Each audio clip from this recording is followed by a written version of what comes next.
Hi guys, so continuing on with the Gingerbread Man, we are going to read the Matzah Man.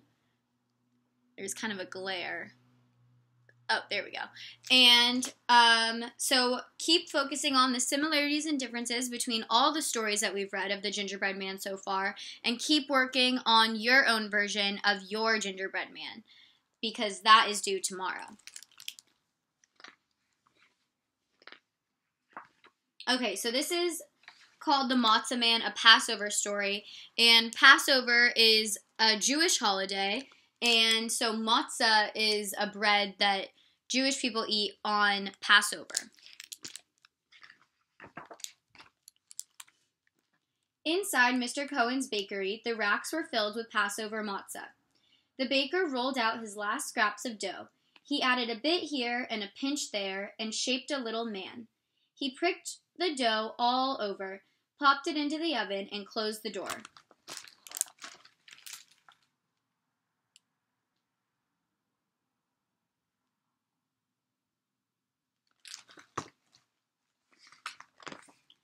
Mr. Cohen was busy cleaning up when suddenly he smelled the matzah, almost burning. He hurried to the oven and opened the door. But the minute he did, that piece of matzah jumped out and said, "Hot from the oven, I jumped and ran. So clever and quick, I'm the Matzah Man." And off that rascal ran around the sacks of flour between the legs of the baker and right out the door. "Stop, Matzah Man," cried Mr. Cohen, and he began to chase the little Matzah Man.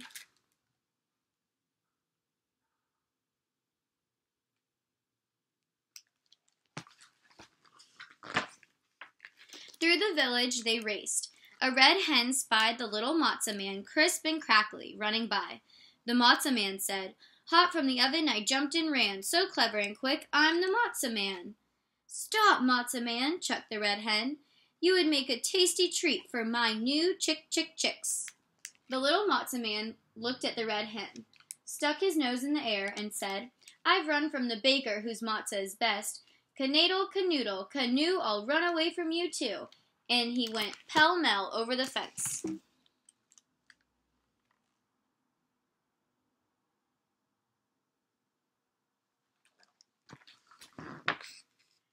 Cousin Tilly was sampling her tender Passover brisket when the toasty little Matzah Man rushed past her door. The Matzah Man teased her, saying, "Hot from the oven, I jumped and ran. So clever and quick, I'm the Matzah Man." "Stop, Matzah Man," called Cousin Tilly. "You'd be the perfect mouthful with my delicious brisket."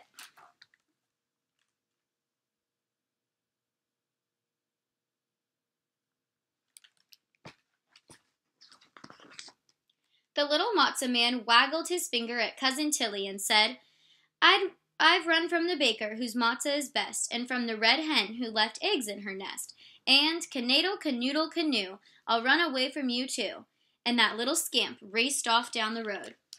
Auntie Bertha was out shopping in her brand new shoes. She saw the crunchy Matzah Man running right toward her. The Matzah Man said, "Hot from the oven, I jumped and ran. So clever and quick, I'm the Matzah Man." "Oh, please stop, Matzah Man," cooed Auntie Bertha. "You would look just adorable on the Passover table."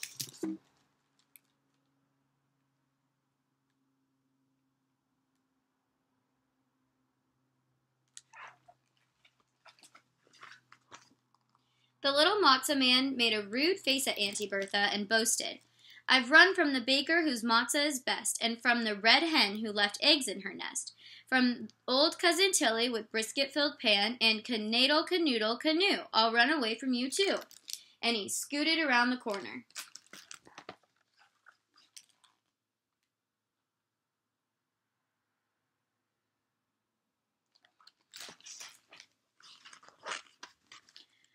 Grandpapa Solly was chopping onions for his special Passover gefilte fish.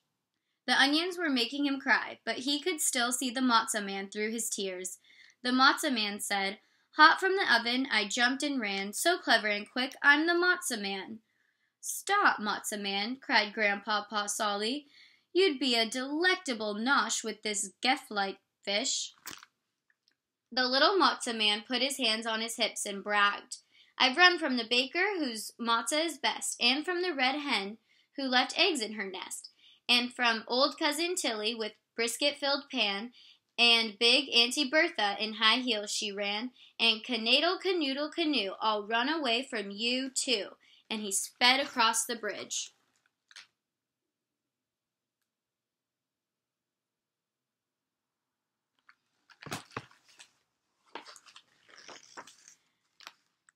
Miss Axelrod was dropping the last matzo ball into her chicken soup when the brown little Matzah Man ran past. He shouted, "Hot from the oven I jumped and ran, so clever and quick, I'm the Matzah Man." The little Matzah Man had such chutzpah, he said. "I've run from the baker whose matzah is best, and from the red hen who left eggs in her nest, and from old Cousin Tilly with brisket-filled pan, and big Auntie Bertha in high heels she ran, and Grandpapa Solly from onions he's crying, and canaddle canoodle canoe, I'll run away from you too." And zippity-zip away he went.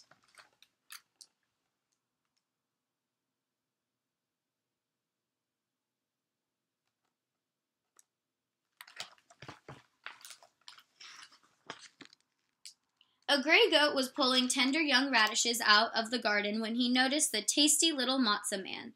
The Matzah Man stamped his foot and said proudly, "Hot from the oven I jumped and ran, so clever and quick, I'm the Matzah Man." "Stop, Matzah Man," bleated the goat. "I would like to have a bite of you." The little Matzah Man laughed and said, "I've run from the baker whose matzah is best, and from the red hen who left eggs in her nest. From old Cousin Tilly with brisket-filled pan, and big Auntie Bertha in high heels she ran. Then Grandpapa Solly from onions he's crying, and then from Miss Axelrod matzo balls flying, and canaddle canoodle canoe, I'll run away from you too." And he hurried past the goat.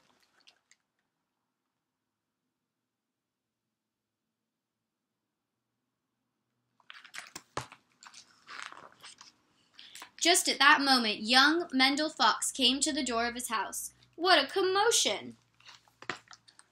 Remember, commotion, that's another word that we are reading that was in Charlotte's Web.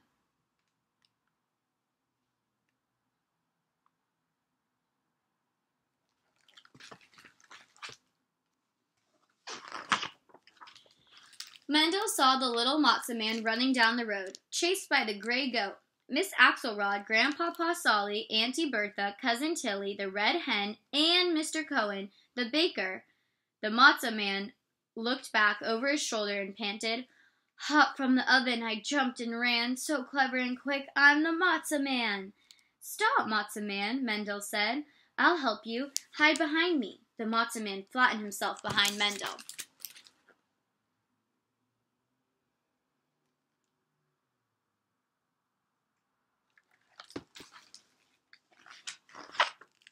"They're getting closer," Mendel shouted. "Hurry, get behind the cushion." The Matzah Man covered himself with the pillow. "I can still see you," cried Mendel. "They're coming up the steps. Quick, hide here." The Matzah Man jumped up on the table and slipped beneath the matzah cover.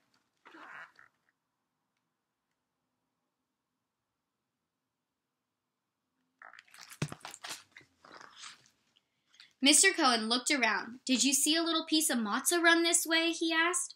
Mendel shrugged. Miss Axelrod peeked under the table. The red hen then picked up the cushion on Grandpapa Solly's chair. No one could find the Matzah Man, so one by one the tired guests plopped down in their seats. "Let's begin the Seder," said Mendel. He handed his grandfather, the plate of matzah.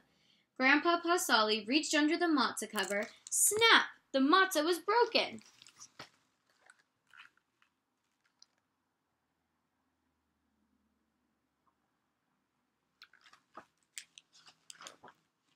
The plate was passed around the table. "Tasty matzah," said the gray goat between bites. Now the horseradish was making Grandpapa Solly cry. He nibbled a piece of matzah. "So crunchy and delicious," he said through his tears. "The best matzah we ever ate," agreed Cousin Tilly, Auntie Bertha, and Miss Axelrod. The red hen pecked at her matzah. Crispy! Mr. Cohen smiled. Everybody ate a piece of matzah except Mendel Fox. He had 2 pieces, and that was the end of the Matzah Man. So they all ate the Matzah Man for Passover.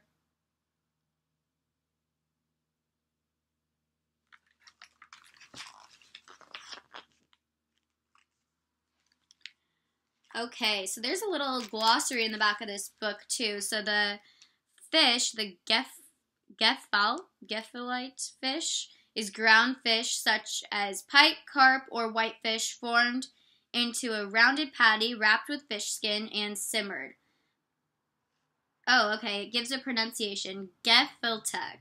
Gefilte means stuffed in Yiddish. The dish is traditionally served cold with horseradish.